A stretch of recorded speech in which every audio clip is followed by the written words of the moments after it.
Hello student, आज जो हम बात करेंगे एमयू 11th एंट्रेंस के बारे में हम बात करेंगे। तो स्टूडेंट, आप सबको काफ़ी दिन से इंतजार था कि एमयू के फॉर्म कब आएंगे। तो स्टूडेंट, एमयू के फॉर्म आ चुके हैं। आज हम इस लेक्चर में बात करने वाले हैं कि एंट्रेंस फॉर्म आप कैसे फिल करें, कितनी सीट्स हैं, कैसे क्या सिलेबस है, क्या प्रोसेस होता है एडमिशन का। तो आज सब कुछ देखने वाले हैं। तो स्टूडेंट, आपको वीडियो पूरे देखें तभी आपको अच्छे से क्लियर होगा। तो स्टूडेंट, बात करते हैं। देखो, तो अगर हम बात करें आपसे, देखो तो आप सब जानते हैं एमयू के फॉर्म निकल चुके हैं। अगर हम बात करें, आपके जो फॉर्म है 19 तारीख से भरे जाएंगे, 19/3/2024 से 14/4/2024 तक आपकी लास्ट डेट है। तो आपको फॉर्म फिल कर देना है। हम बात करेंगे कि एमयू 11th एंट्रेंस की तैयारी कैसे करें। आप सब जानते हैं अभी तक जो हम बात करते हैं वो अभी डेट नहीं आई है, एग्जाम डेट अभी नहीं आई है आपकी। तो ये जब आएगी हम आपको बताएंगे।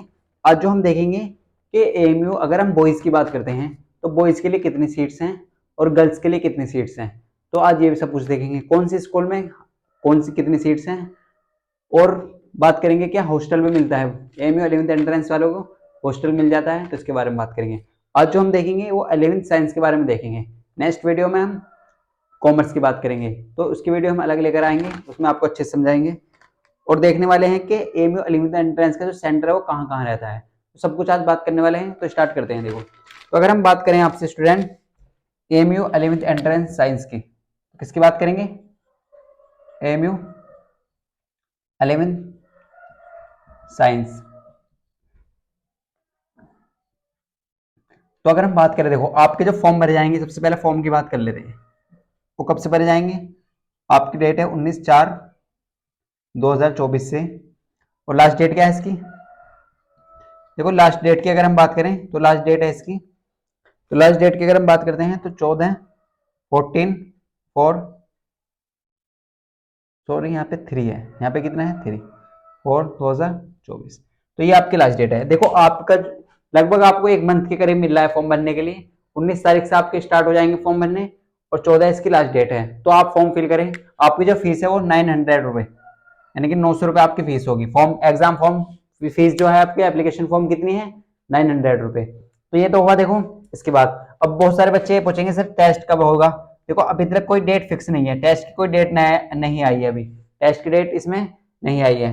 तो अगर हम बात करें, देखो इसकी सबसे पहले इसके सीट की बात करते हैं। तो टोटल कितनी सीट है एमयू 11th एंट्रेंस की, सीट्स के बारे में देखते हैं। देखो, तो अगर हम बात करें आपसे, देखो सबसे पहले हम देखते हैं एमयू 11th एंट्रेंस के लिए सीट्स कितनी है। तो टोटल अगर हम बात करते हैं, देखो H S senior secondary school, अगर बॉयज की बात करें, सीनियर सेकेंडरी स्कूल बॉयज, ये बॉयज के लिए है। तो यहाँ पर जो बॉयज के लिए है वो कितनी सीट्स हैं? 650 सीट है। कितनी सीट है? 650। कितनी सीट्स हैं? 650। अगर हम एचटीएस स्कूल की बात करते हैं, एचटीएस स्कूल की बात करते हैं, तो एचटीएस स्कूल में जो है वो 55 सीट है बॉयज के लिए। कितनी सीट्स हैं बॉयज के लिए? 55। अगर हम एमयू सिटी स्कूल की बात करें, किसकी बात करते हैं? एमयू सिटी स्कूल की बात करें आपसे, तो यहाँ पर जो सीट्स हैं आपकी वो कितनी है? वो 50 सीट्स हैं। देखो, अगर हम बात करते हैं, ये हम बात कर रहे हैं बॉयज के लिए, किसके लिए बात कर रहे हैं? बॉयज के लिए। तो बॉयज के लिए अगर हम एचएस सीनियर सेकेंडरी स्कूल की बात करते हैं तो कितनी सीट्स है आपकी? 650 सीट्स आपकी एचएस सीनियर सेकेंडरी स्कूल में है। एच सीनियर सेकेंडरी स्कूल में आपकी कितनी सीट है? 650। अगर हम एचटीएस स्कूल की बात करते हैं तो यहाँ पर आपकी कितनी सीट है? 55। और एमयू सिटी स्कूल की बात करें तो यहाँ पर आपकी कितनी सीट्स हैं? 50 सीट हैं। अगर हम बात करें आपसे सीनियर सेकेंडरी स्कूल गर्ल्स की, किसकी बात करेंगे? सीनियर सेकेंडरी स्कूल गर्ल्स, ये किसके लिए है? ये ओनली गर्ल्स के लिए है। तो यहाँ पर जो गर्ल्स, यहाँ पे बॉयज की सीट नहीं है, यहाँ पर ओनली जो सीट है वो किसकी है? गर्ल्स की। 360 सीट है। किसकी है? 360 सीट गर्ल्स की। अगर हम एमयू गर्ल्स स्कूल की बात करें, एमयू गर्ल्स स्कूल की बात करते हैं, तो यहाँ पर अगर हम बात करें आपसे तो यहाँ पर 120 सीट इसमें है। तो टोटल हम ऐसे कह सकते हैं सर कि जो बॉयज की जो टोटल यहाँ पे कितनी सीट्स है, देखो अगर हम गर्ल्स की बात करते हैं तो गर्ल्स की टोटल कितनी सीट है, देखो तो आप ऐसे कह सकते हैं सर यहाँ पे 480 सीट तो गर्ल्स की है। टोटल एमयू 11th एंट्रेंस की बात करें तो गर्ल्स की और बॉयज की टोटल सीट्स कितनी है ये देख लेते हैं। देखो, अगर बॉयज की बात करते हैं तो आपकी 755 सीट तो बॉयज की है। कितनी सीट्स हैं? 755। और 480 सीट किसकी है? गर्ल्स की। तो ये एमयू 11th साइंस में है। किसमें है? 11th साइंस में। कॉमर्स की अलग सीट है, आर्ट्स की अलग सीट है, तो इसके बारे में भी अलग से बताएंगे आपको। तो यहाँ पर देखो SH senior secondary school boys में 650 सीट है, आपको ये देखो बहुत अच्छे से समझ लेना है। STS स्कूल में कितनी सीट है? 55 सीट है। AMU सिटी स्कूल में कितनी सीट है? 50 सीट है। सीनियर सेकेंडरी स्कूल गर्ल्स, तो यहाँ पर बॉयज की सीट नहीं है, यहाँ पर केवल गर्ल्स की सीट है, वो कितनी है? 360। अगर हम AMU गर्ल्स स्कूल की बात करते हैं तो 120 सीट है। तो टोटल अगर हम गर्ल्स की बात करते हैं तो 480 सीट है, और बॉयज की कितनी सीट्स हैं? 755 सीट है। तो ये तो हुआ देखो सीट होगा, तो हमने सीट्स देख ली यहाँ पे। अब बहुत सारे बच्चों के दिमाग में ये क्वेश्चन आएगा कि सर हमारे 10th क्लास में कितने मार्क्स होने चाहिए, हमारा जो एडमिशन होगा वो 10th के बेस पर होगा, तो कितने नंबर आने चाहिए? आपके जो 10th में नंबर होने चाहिए वो 45% होने चाहिए, कम से कम 45% तो आपके नंबर हो, तभी आपका एडमिशन होगा। अगर आपके इससे कम नंबर आते हैं तो आपका एडमिशन नहीं होगा। 45 से कम नहीं होने चाहिए आपके, 45% से आपके कम नहीं होने चाहिए। अब देखो एज लिमिट की अगर हम बात करते हैं, बहुत सारे बच्चे पूछते हैं कि एज लिमिट कितनी होनी चाहिए, तो आपकी 19 ईयर्स से ज्यादा एज नहीं होनी चाहिए, तो आपका फॉर्म फिल नहीं होगा। अगर 90 ईयर्स से ज्यादा है आपकी एज, तो आपका फॉर्म फिल नहीं होगा। लेस देन 90 ईयर्स, 90 ईयर्स से कम होनी चाहिए, तभी आप फॉर्म फिल कर सकते हैं। तो ये भी आप याद रखें, 90 ईयर्स आपके लिए है। तो हमने बताया आपको 11th साइंस की टोटल सीट कितनी है? 650 तो HS सीनियर सेकेंडरी स्कूल में है, और STS स्कूल में कितनी है? 55। AMU सिटी स्कूल में 50 सीट है आपकी, सीनियर सेकेंडरी स्कूल गर्ल्स में लड़कियों के लिए 360 सीट है, और AMU गर्ल्स स्कूल में 120 सीट है। तो टोटल गर्ल्स की 480 सीट है, बॉयज की 755 सीट है। अगर हम आपसे बात करते हैं कि आप इसके लिए एलिजिबिलिटी क्राइटेरिया क्या है, तो यहाँ पर जो 10th में आपके 45% नंबर होने चाहिए, इससे ज्यादा नहीं होने चाहिए। इससे कम है अगर आपका एडमिशन नहीं होगा, इससे ज्यादा है तो आप जानते हैं। एज लिमिट की बात करें तो आपके 19 ईयर्स से कम होनी चाहिए, 19 ईयर्स से 19 साल से आपकी कम होनी चाहिए। अगर आपको 19 साल से ज्यादा है तो आपका फॉर्म फिल नहीं होगा। तो ये आप चीजें याद रखें। अब बात करते हैं सर इसका सिलेबस क्या होने वाला है, हम कैसे तैयारी करें। तो आपके दिमाग में क्वेश्चन आएगा सर हम कैसे तैयारी करें। तो इसका एग्जाम में हम बता देते हैं आपको, मई में होगा एग्जाम, जो होगा वो कब होगा? वो मई में होगा, आप ये याद रखें। अभी डेट फिक्स नहीं है, लेकिन आपको जो एग्जाम है वो मई में होगा। अब देखो आप सब जानते हैं मार्च चल रहा है, तो 15 दिन आप ये ले लेते हैं, 15 दिन ये ले लीजिए, और एक महीना आपको अप्रैल का मिलता है, और मई का लास्ट में मान लेते हैं, मई के लास्ट में हो जाएगा। तो लगभग आपके पास 2-2.5 महीने हैं, 2 से 2.5 महीने हैं। तो इसका मतलब हम मान लेते हैं आपके पास जो है वो 75 डेज है। कितने डेज है? 75 डेज। तो 75 डेज में आप कैसे तैयारी करेंगे? AMU 11th एंट्रेंस और डिप्लोमा की, देखो डिप्लोमा की जो सीट है हम अलग बताएंगे, अलग वीडियो लेकर आएंगे इसके लिए। कितनी सीट्स कौन सी ब्रांच में है, डिप्लोमा में कितनी सीट होती है टोटल, सिविल इंजीनियरिंग में कितनी सीट है, कंप्यूटर साइंस कैसे मिलता है, इलेक्ट्रॉनिक्स इलेक्ट्रिकल कौन कौन सी ब्रांच है AMU में, जामिया में कितनी सीट है, ये हम आपको पहले बता चुके हैं। तो इसके लिए हम अलग से वीडियो लेकर आएंगे। इसके लिए एलिजिबिलिटी क्राइटेरिया क्या है, एज लिमिट कितनी होती है, एग्जाम फॉर्म कब निकलेंगे, कब इसके एग्जाम होगा। तो देखो हम बता देते हैं आपको, AMU में जो एग्जाम होता है 11th साइंस और डिप्लोमा का वो सेम होता है, एक ही पेपर होता है। लेकिन अगर जामिया की बात करें तो जामिया में 11th साइंस का जो पेपर है वो अलग होता है, और डिप्लोमा का जो पेपर है वो अलग होता है। तो ये चीजें आपको याद रख लेनी है। तो अगर हम बात करें आपसे, देखो 75 डेज है आपके लिए, और इसके अब सिलेबस की बात करते हैं। देखो सिलेबस बहुत जरूरी है, इंपॉर्टेंट आपको समझना, तभी आपको क्लियर होगा सब कुछ।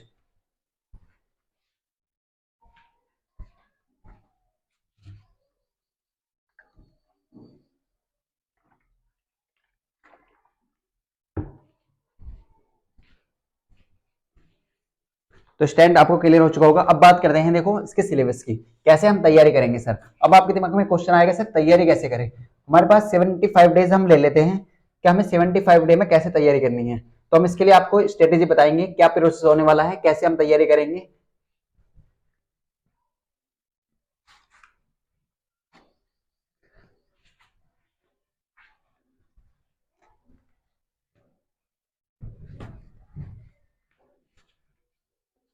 तो स्टूडेंट अब बात करते हैं देखो सिलेबस की। तो सिलेबस की बात करने से पहले हम आपको बता देते हैं, देखो आपका जो एग्जाम होगा वो टोटल कितने मार्क्स का होगा, वो टोटल होगा 100 मार्क्स का। कितने मार्क्स का? 100 मार्क्स का, यानी कि 100 मार्क्स का। यानी कि आप ऐसे कह सकते हैं सर 100 क्वेश्चन होंगे। कितने क्वेश्चन होंगे? 100 क्वेश्चन होंगे। अब आप एक चीज समझ सकते हैं कि एक नंबर का आपका एक क्वेश्चन होगा, 1 मार्क्स का एक क्वेश्चन होगा। तो आपके जो एग्जाम में होंगे वो ये क्या है, आपका सिलेबस। इसके बारे में बात कर रहे हैं हम, आपके सिलेबस के बारे में बात कर रहे हैं। तो आपके 100 मार्क्स का एग्जाम होगा, 100 क्वेश्चन होंगे उसमें, 1 मार्क्स का एक क्वेश्चन होगा, और निगेटिव मार्किंग भी रहती है। क्या होता है, निगेटिव मार्किंग भी होगी, ये भी आप याद रखें। अगर हम आपसे बात करते हैं, देखो निगेटिव मार्किंग भी होगी आपके पास, तो आपको जो सिलेबस है, अगर हम साइंस की बात करते हैं, किसकी बात करें, साइंस की बात करें, तो आपकी जो साइंस है ये सबसे अच्छे रोल प्ले अदा करेगी यहाँ पे।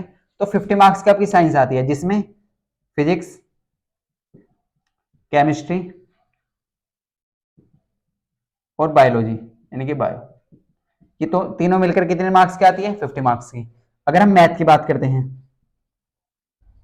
अगर हम मैथ्स की बात करें, तो मैथ जो आता है वो 30 मार्क्स का आता है। कितने मार्क्स का, 30 मार्क्स का, यानी कि 30 क्वेश्चन मैथ के होते हैं। अगर हम आपसे बात करते हैं जीके की, तो जीके के जो क्वेश्चन होते हैं वो 10 क्वेश्चन होते हैं। अगर हम आपसे बात करते हैं इंडो इस्लामिक कल्चर की, इस्लामिक कल्चर, तो इस तरीके से ये भी 10 मार्क्स का होता है, 10 क्वेश्चन होते हैं। देखो हमने आपको बताया जामिया की अगर हम बात करें तो जामिया में अलग पेपर होता है, लेकिन अगर एमयू की बात करते हैं, एमयू डिप्लोमा और साइंस, यानी कि एमयू 11 साइंस एंड डिप्लोमा, दोनों का सेम सिलेबस है। कितना है, सेम सिलेबस। तो आपका एक ही पेपर होगा, 100 मार्क्स का आपका पेपर होगा, 100 क्वेश्चन होंगे, जिसमें से साइंस के कितने क्वेश्चन होंगे, 50 क्वेश्चन। कितने क्वेश्चन होंगे, 50 क्वेश्चन। फिजिक्स, केमिस्ट्री और बायो की बात करें तो ऐसे कह सकते हैं आप 17 क्वेश्चन फिजिक्स के होंगे, 17 केमिस्ट्री के और 16 क्वेश्चन बायो के हो सकते हैं। तो इस तरीके से एक स्ट्रेटेजी होती है। अगर मैथ की बात करें तो मैथ के 30 क्वेश्चन होते हैं, जीके की बात करें तो जीके के 10 क्वेश्चन होते हैं, और इंडो इस्लामिक कल्चर ये कितने मार्क्स का आता है आपका, 10 मार्क्स का। तो टोटल आपके कितने हो जाते हैं, 100 हो जाते हैं।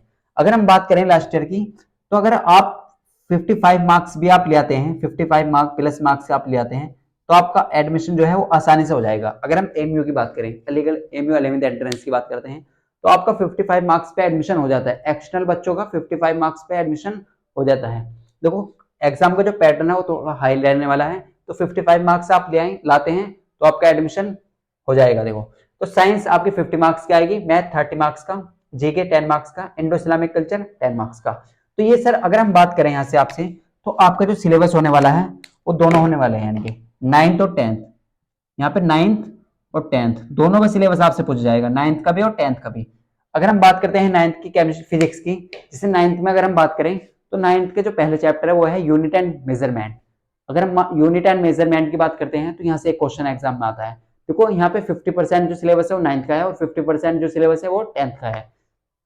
तो अगर आपको याद रखना है, देखो आपको 9th और 10th दोनों का कवर करना है कितने डेज में, 75 डेज में। कितने डेज में, हमने मान लेते हैं हम 75 डेज रह रहे हैं आपके पास, तो 75 डे में आपको 9th भी कवर करनी है और 10th भी कवर करनी है। इस तरीके से देखो ये इन चीजों की, ये अगर हम जीके इंडो इस्लामिक की बात करें, पहले हम बात करते हैं इन दोनों चीजों की। अगर आपके देखो 80 क्वेश्चन बैठ रहे हैं, यहाँ से 80 क्वेश्चन है। अगर आप 80 क्वेश्चन को अगर इनकी बात करते हैं, फिजिक्स, केमिस्ट्री और बायो, तो 50 मार्क्स की तो आपकी साइंस हो चुकी है और 30 मार्क्स का आपका मैथ हो चुका है। तो अगर हम इनकी बात करें, देखो जैसे आप जानते हैं, अगर हम बात करें फिजिक्स की, तो फिजिक्स का जो चैप्टर है पहले unit and measurement, unit and measurement, फिर मोशन, फिर लॉ ऑफ मोशन। इस तरीके से अगर हम बात करें, केमिस्ट्री की बात करते हैं जैसे एटम्स एंड मॉलिक्यूल। तो अगर आप बात करें तो हम जो इसकी जो तैयारी करने वाले हैं, पहले जो हम सिलेबस कवर करेंगे वो 9th का सिलेबस कवर करेंगे, फिर जो हम सिलेबस कवर करेंगे वो 10th का सिलेबस करेंगे। इनका हम ऐसे कह सकते हैं, हम 10 डेज में जो सिलेबस कवर करेंगे वो 9th का करेंगे, 10 डेज में हम 9th का कवर कर लेंगे, और जो लास्ट के 50 डेज मान लेते हैं, लास्ट में हम रिवीजन करेंगे वो 10th का सिलेबस, क्योंकि 9th का जो पोर्शन है वो कम है, 10th का ज्यादा है, ऐसे कह सकते हैं आप। अगर हम टोटल की बात करते हैं तो 25%, ऐसे कह सकते हैं 25% 9th का पढ़ना है आपको और 75% 10th का पढ़ना है। देखो 25% आपको 9th का पढ़ना है और 75% 10th का पढ़ना है, तभी आपका सिलेक्शन होगा। तो इसमें हम सबसे पहले जो बात करेंगे फिजिक्स की, देखो साइंस में अगर हम बात करें तो फिजिक्स में जो हम बात करेंगे वो बात करेंगे यूनिट एंड मेजरमेंट से। अगर हम केमिस्ट्री की बात करें तो केमिस्ट्री जो स्टार्ट करेंगे हम वो करेंगे एटम्स एंड मॉलिक्यूल से। अगर हम मैथ की बात करते हैं तो मैथ का जो पहला चैप्टर है वो है रियल नंबर। क्या है, रियल नंबर या नंबर सिस्टम, आप ऐसे कह सकते हैं नंबर सिस्टम। तो इसमें बहुत सारी चीजें आती है, इसमें सिंप्लीफिकेशन भी आ जाता है, इसमें अलजेब्रा भी आ जाता है, तो ये काफी बड़ा चैप्टर है। तो इसके बारे में हम पहले जो चैप्टर पढ़ेंगे, देखो अगर मैथ की बात करें तो मैथ में जो हम पहले चैप्टर पढ़ेंगे वो नंबर सिस्टम पढ़ेंगे। अगर हम बात करें फिजिक्स में तो यूनिट एंड मेजरमेंट पढ़ेंगे, और केमिस्ट्री में एटम्स एंड मॉलिक्यूल पढ़ेंगे। तो ये हमारी स्ट्रेटेजी रहेगी तो स्टैंड अगर हम बात करते हैं तो ये प्रिपरेशन हम इस तरीके से करेंगे, हम जो अपना सिलेबस है वो 50 डे में कवर कर लेंगे। हम अपना सिलेबस कितने दिन में कवर कर लेंगे? 15 डेज में। तो स्टैंड आपको इसके लिए क्या करना है, अब बहुत सारे बच्चे को क्वेश्चन आएगा सर क्लास कैसे होंगी, देखो इसके लिए आपको क्या करना है, इसके लिए आपको व्हाट्सएप ग्रुप से ज्वाइन होना है, उसका लिंक हम डिस्क्रिप्शन में दे देंगे, वहां से आपको ज्वाइन करना है। इंपॉर्टेंट नोट्स, डीपीपी वगैरह, क्वेश्चन प्रैक्टिस, जो भी एंट्रेंस से रिलेटेड चीजें होंगी वहां पर आपको प्रोवाइड करी जाएंगी, फ्री ऑफ कॉस्ट होगा, इसका कोई पैसा नहीं होगा। क्लासेस भी आपके लिए फ्री रहेंगी और डीपीपी वगैरह सब कुछ आपके लिए फ्री रहेगा, लेकिन आपको मेहनत से केवल अपनी ईमानदारी से पढ़ना है। अगर आप एमयू या जामिया में सिलेक्शन लेना चाहते हैं तो इसके लिए आपको ओनली 75 डेज है, 15 डेज मान लेते हैं, इसके लिए आपको 15 डेज आपके इंपोर्टेंट बनाने होंगे। इसमें आपको 15 डेज में यानी कि 50 डेज आपके पास है, तो आपको अच्छे से मेहनत करनी है तभी आपका सिलेक्शन होगा। आपको क्वेश्चन प्रैक्टिस करनी है, आपको जो हम पढ़ाते हैं उसे रिवाइज कर लेना है, कॉन्सेप्ट को आपको समझना है। देखो बहुत सारे बच्चे पूछते हैं सर क्वेश्चन कराओ क्वेश्चन कराओ, देखो कॉन्सेप्ट का समझना बहुत ज्यादा जरूरी है। अगर आपको एक बार एक कॉन्सेप्ट क्लियर है तो आप कितने भी क्वेश्चन कर सकते हैं, लेकिन एक क्वेश्चन से आपको एक ही टाइप का कॉन्सेप्ट मिलेगा, लेकिन अगर आप कॉन्सेप्ट पढ़ लेते हैं तो आप डिफरेंट टाइप के 100 क्वेश्चन कर सकते हैं। तो ये चीजें आपकी माइंड में होनी चाहिए। तो स्टैंड हम जो तैयारी करेंगे वो फ्री ऑफ कॉस्ट होगी, इसका कोई पैसा नहीं होगा, आपके लिए फ्री क्लासेस होगी, पर डे क्लासेस होगी। तो इसके लिए आपको हमारे व्हाट्सएप ग्रुप से ज्वाइन हो जाना है। इसके बारे में हम सिलेबस के बारे में अलग से वीडियो में बात करेंगे, जिसमें हम देखेंगे यूनिट फिजिक्स का क्या सिलेबस है सर, केमिस्ट्री का क्या सिलेबस है, मैथ का क्या सिलेबस होने वाला है, तो सब कुछ बात करने वाले हैं। तो हमने आपको बताया देखो कि सिलेबस क्या है, सिलेबस हमने आपको बता दिया, हमने आपको सेट्स बताई। अब बात करते हैं इसके सेंटर के, सेंटर कहाँ कहाँ होते हैं। तो अगर आप सेंटर की बात करें तो सेंटर बताते हैं आपको। देखो तो स्टैंड अब बात करते हैं, देखो इसका सेंटर कहाँ कहाँ रहने वाला है। तो सेंटर की अगर हम बात करें, अगर आप वहां से बिलोंग करते हैं तो आप सेंटर वहां पर डाल लें, देखो फर्स्ट रेफरेंस आप वहां पर डालें। तो अगर हम बात करते हैं सेंटर की, तो पहले नंबर आप अलीगढ़, अगर आप अलीगढ़ के आसपास के रहने वाले हैं तो आप अलीगढ़ चूज कर सकते हैं। तो अलीगढ़ में सेंटर होता है एमयू 11th एंट्रेंस का। लखनऊ में सेंटर होता है, अगर आप मेरठ के रहने वाले हैं या मेरठ के आसपास के रहने वाले हैं तो मेरठ में सेंटर रहता है। बरेली में इसका सेंटर रहता है। अलीगढ़ में यूपी में 4 जगह इसका सेंटर रहता है, अलीगढ़, लखनऊ, मेरठ और बरेली, तो 4 जगह यूपी में इसका सेंटर है। अगर आप जम्मू एंड कश्मीर से बिलोंग करते हैं तो श्रीनगर में इसका सेंटर रहता है। अगर आप वेस्ट बंगाल से बिलोंग करते हैं तो कोलकाता में आपका सेंटर है। अगर आप बिहार से बिलोंग करते हैं तो पटना में इसका सेंटर है। और बिहार में 2 जगह सेंटर रहता है, किशनगंज में भी इसका सेंटर होगा।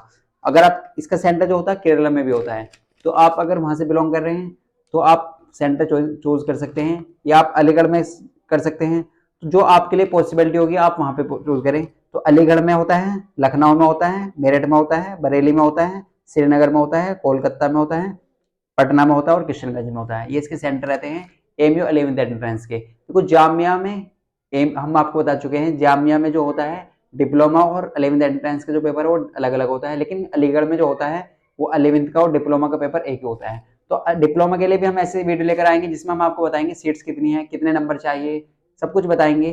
तो अगर हम बात करें, देखो एक चीज रहेगी, हॉस्टल की बात करते हैं। तो हॉस्टल जो है एमयू में सब बच्चों को मिल जाता है।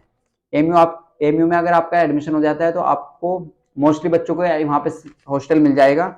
जामिया में जो हॉस्टल मिलता है वो आपको डिस्टेंस की बेस पर मिलता है, आपकी डिस्टेंस कितनी है, आप कितने दूर के रहने वाले हैं और आपके क्लास 10 में कितने मार्क्स है, इसके बेस पे जामिया में आपको ये मिलेगा, यानी कि आपको हॉस्टल। तो स्टैंड आपको क्लियर हो चुका होगा। तो स्टैंड अगर आपको वीडियो अच्छी लगी है तो वीडियो को लाइक जरूर करें और अपने फ्रेंड को शेयर करें। अब आपका हक बनता है वीडियो को शेयर करना, क्योंकि हम आपके लिए बहुत कुछ लेकर आ रहे हैं। तो आप अपने फ्रेंडों को शेयर करें, उन बच्चों को शेयर करें जो वहां तक नहीं पहुंच पा रहे हैं। तो अगर हम बात करें आपसे, तो आपके लिए बहुत जल्द एक क्लास लेकर आ रहे हैं जिसमें हम पढ़ेंगे यूनिट एंड मेजरमेंट। फिजिक्स की आपकी क्लास होगी, पहली जो क्लास होगी वो यूनिट एंड मेजरमेंट होगी। तो इसके लिए आपको क्या करना है, हमारे साथ जुड़े रहना है, आपको व्हाट्सएप ग्रुप ज्वाइन कर लेना है। तो स्टैंड आपको वीडियो अच्छी लगी है तो वीडियो को लाइक करें, चैनल को सब्सक्राइब कर लें अगर अभी तक नहीं करा है। मिलते हैं आपको फर्स्ट क्लास से।